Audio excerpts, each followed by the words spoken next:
Hello नमस्कार दोस्तों, nursing success के इस ऑनलाइन प्लेटफॉर्म पे आपका हार्दिक स्वागत और अभिनंदन करता हूं। आज एक नया एपिसोड जो कि मिस्टर इंडिया का एक नया एपिसोड रहने वाला है। यहां पर अपन बात करने वाले हैं आज जीआईटी की टर्मिनोलॉजी यानी कि गैस्ट्रो इंटेस्टाइनल सिस्टम की जो टर्मिनोलॉजी रहती है, कुछ स्पेशल टर्मिनोलॉजी के बारे में आज अपन यहां पर बात करने वाले हैं। तो ध्यान से देखिएगा, समझिएगा, क्योंकि एग्ज़ाम पॉइंट ऑफ व्यू से काफ़ी इंपॉर्टेंट है और यहाँ पर यह हम टर्मिनोलॉजी के बारे में यहाँ पर आज बात करने वाले हैं। ठीक है, तो फर्स्ट टर्मिनोलॉजी के बारे में यहाँ पर बात करते हैं। फर्स्ट टर्मिनोलॉजी दोस्तों अबाउट टीथ यानी कि दांतों के बारे में। तुम्हारे जितने दांत होते हैं उनके बारे में आज अपन एबनॉर्मलिटीज़ पढ़ने वाले हैं। फर्स्ट एबनॉर्मलिटीज़ होती हैं दोस्तों, वो रहने वाली है यहाँ पर हाइपोडेंसिया, हाइपोडेंटिया जिसको बोला जाता है। सेकंड टर्मिनोलॉजी यहाँ पर मैं आपको बताने वाला हूँ हाइपरडेंटिया,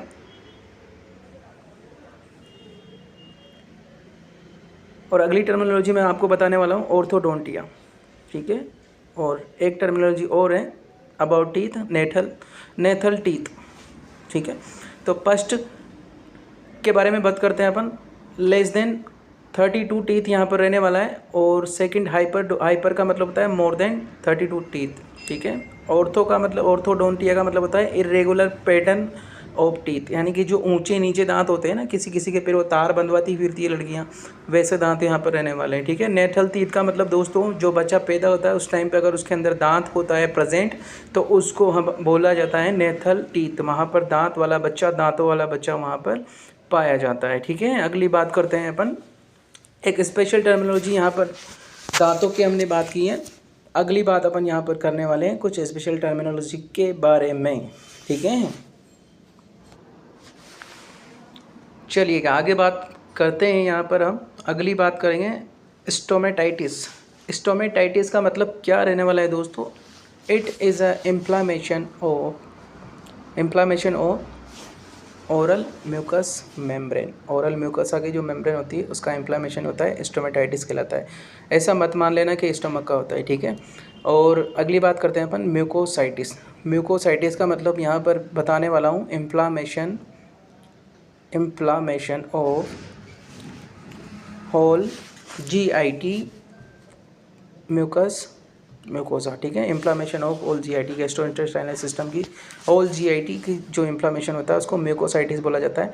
एक स्पेशल टर्म विंसेट्स एंजाइना। दोस्तों ये काफ़ी इंपॉर्टेंट है, इसका नोट सेट एग्जाम में भी क्वेश्चन आ चुका है, विंसेट एंजाइना। ठीक है, विंसेट एंजाइना इंपॉर्टेंट है, मैंने इंपॉर्टेंट लगा दिया, याद ध्यान रखिएगा। इसका मतलब होता है दोस्तों, विंसेट एंजाइना का मतलब मैं यहाँ पर आपको बताने वाला हूँ। इसका मतलब होता है अक्यूट अल्सरेटिव, इसका मतलब होता है अक्यूट अल्सरेटिव नेक्रोटाइजिंग जिंजीवाइटिस। क्या होता है इसका मतलब? Acute ulcerative necrotizing gingivitis. अब आप पूछेंगे सर जिंजीवाइटिस का मतलब क्या होता है, तो जिंजीवाइटिस का मतलब मैं यहाँ पर आपको बताने वाला हूँ inflammation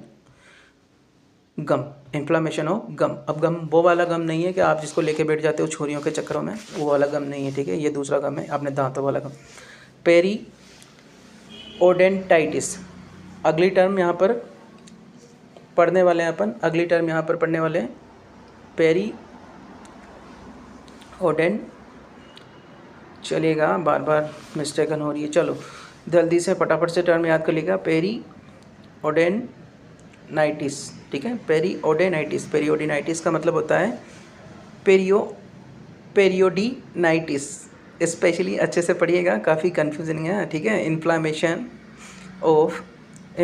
of gum and surrounding structure जो होती है इसकी, यहाँ पर इन्फ्लामेशन हो जाना, इसको बोलते हैं पेरियोडेनाइटिस। ठीक है, अगली टर्म यहाँ पर आज बात करने वाले हैं जिंजीवल हाइपरप्लेसिया। इसका मतलब क्या होता है दोस्तों? यहाँ पर इंक्रीज़ हो जाती है नंबर ऑफ सेल, जो सेल होती है यहाँ की, इनका इंक्रीज़ हो जाना, गम की जो नंबर ऑफ सेल है वो इंक्रीज़ हो जाना, इसको हाइपरप्लेसिया बोला जाता है। ठीक है, एगूसिया का मतलब होता है एब्सेंस ऑफ टेस्ट सेंसेशन, यानी कि जो अपन खा रहे हैं उसका अपने को पता नहीं लग रहा है, टेस्ट के सेंसेशन यहाँ पर ख़त्म हो जाते हैं, बिल्कुल अपने को पता नहीं लग पाता है। ठीक है, एक होता है दोस्तों डिस्पेप्सिया। क्या होता है? एक होता है डिसएगूसिया, एक होता है डिसएग्यूसिया, इसका मतलब होता है डिस्टर्बेंस इन टेस्ट सेंसेशन। लगभग दोनों टर्म सेम ही है, ठीक है, एगूशिया और डिसएग्यूशिया, ठीक है, डिस्टर्बेंस इन टेस्ट। अगली टर्म के बारे में अपन यहाँ पर बात करते हैं। अगली टर्म क्या रहने वाली है? अगली टर्म बात करते हैं पेरोटाइटिस। पेरोटाइटिस का मतलब होता है दोस्तों inflammation of parotid gland. Inflammation of parotid gland यहाँ पर रहने वाला है आपके सामने, ठीक है। ये किसके साथ एसोसिएटेड रहता है? Associated with mumps. मम्स में पैरोटिड ग्लैंड का इन्फ्लामेशन होता है, आपने पढ़ा होगा लगभग, आई होप, जहाँ तक मुझे पता है। अगली टर्म बात करते हैं अपन, यहाँ पर रहने वाली है साइलोडेनाइटिस। साइलोडेनाइटिस का मतलब होता है दोस्तों इन्फ्लामेशन ऑफ सलाइवरी ग्लैंड। जो सलाइवरी ग्लैंड है उनका इन्फ्लामेशन हो जाना साइलोडेनाइटिस कहलाता है, ठीक है। और एक होता है साइलोलिथियासिस। साइलोलिथियासिस का मतलब होता है स्टोन बन जाना। कहाँ पर? सलाइवरी ग्लैंड में स्टोन का बन जाना साइलोलिथियासिस कहलाता है, ठीक है। एक अपना बात करने वाले टाइलिज्म, यहाँ पर पी साइलेंट है, टाइलिज्म, इसको बोलते हैं साइलोरिया। डायरिया नहीं, साइलोरिया। क्या बोलते हैं? डायरिया नहीं, साइलोरिया बोलते हैं। एक्सेसिव सलाइवेशन, क्या बोलते हैं? Excessive salivation. अगली बात करते हैं अपन यहाँ पर जीरोस्टोमिया। जीरोस्टोमिया का मतलब होता है दोस्तों डेफिशिएंट सलाइवेशन, डेफिशिएंट सलाइवेशन, यानी कि सलाइवा का डेफिशिएंट होना। अगली बात करते हैं इसोफेजाइटिस। इसोफेजाइटिस का मतलब होता है दोस्तों यहाँ पर inflammation of oesophagus, inflammation of oesophagus, ठीक है। अगली बात करते हैं अपन, अगली यहाँ पर बात करते हैं एरोफेजिया। एरोफेजिया का मतलब आपने न्यू टर्म सुनी होगी, एक्सेसिव एयर स्वेलोविंग। क्या बोला जाता है इसको? Excessive air swallowing due to week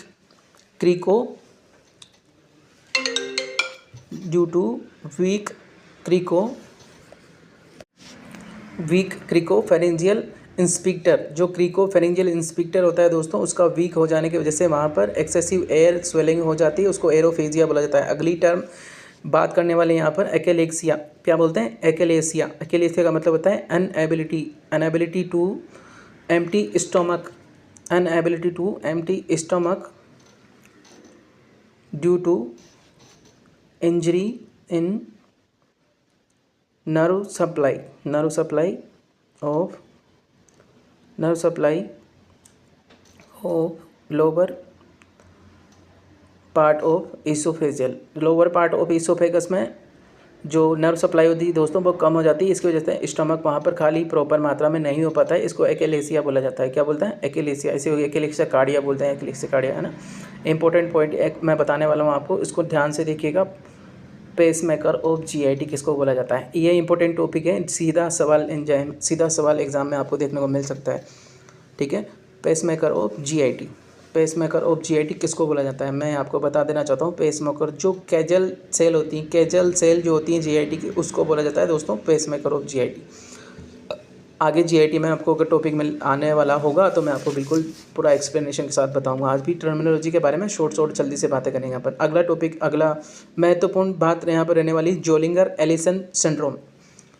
फटाफट से रिवाइज कर लेते हैं। जोलिंगर एंड एलिसन सिंड्रोम दोस्तों, इसका मतलब होता है ट्यूमर ऑफ जी सेल जो होती है स्टमक की, उसमें ट्यूमर का हो जाना, उसको जोलिंगर एलिसन सिंड्रोम बोला जाता है, ठीक है। नाउन एज गैस्ट्रिनोमा, इसको क्या बोलते हैं? गैस्ट्रिनोमा के नाम से जाना जाता है। ये which will leads excessive secretion of gastric gland, ठीक है। ट्यूमर जो हो जाती है जी सेल की, उसको गैस्ट्रिनोमा के नाम से जाना जाता है अपन यहाँ पर, और जो लीड करती है बहुत ज़्यादा सिक्रेशन गैस्ट्रिक ग्लैंड का, ठीक है। बहुत ज़्यादा खतरनाक चीज़ होने वाली है दोस्तों ये ड्यूबिन। अगला बात करते हैं ड्यूबिन जॉनसन सिंड्रोम। क्या नाम है? ड्यूबिन जॉनसन सिंड्रोम, ठीक है। ड्यूबिन ये काफ़ी इंपॉर्टेंट है एग्जाम पॉइंट ऑफ व्यू से, इसको ध्यान रखिएगा अच्छे से। लर्न कर देगा। नोट्स बना रहे अगर तो अच्छे से नोट्स प्रिपेयर कर लिएगा, तो गलत चीज़ें नहीं बता रहा हूँ भाई साहब, है ना।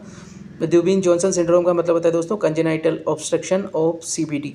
कंजेनाइटल ऑब्स्ट्रक्शन ऑफ सीबीडी इसका मतलब है कंजेनाइटल यानी कि जन्मजात जो कंजेनाइटली जन्मजात जो सीबीडी कॉमन बाइल डक्ट रहती है उसका ऑब्स्ट्रक्शन, वहाँ से कुछ भी आगे ना जा रहा ना पीछे जा रहा है, यहाँ का ऑब्स्ट्रक्शन हो जाना, इसको बोलते हैं ड्यूबिन जॉनसन सिंड्रोम। आगे बात करने वाले हैं अपन। आगे अगली बात करते हैं अपना क्रीगलर नेजर सिंड्रोम। क्या बात करने वाले हैं? क्रीगलर नेजर सिंड्रोम, ये भी इम्पोर्टेंट है, इसके बारे में अपन बात करते हैं। इसका मतलब क्या होता है? इसका मतलब होता है कंजेनाइटल एब्सेंस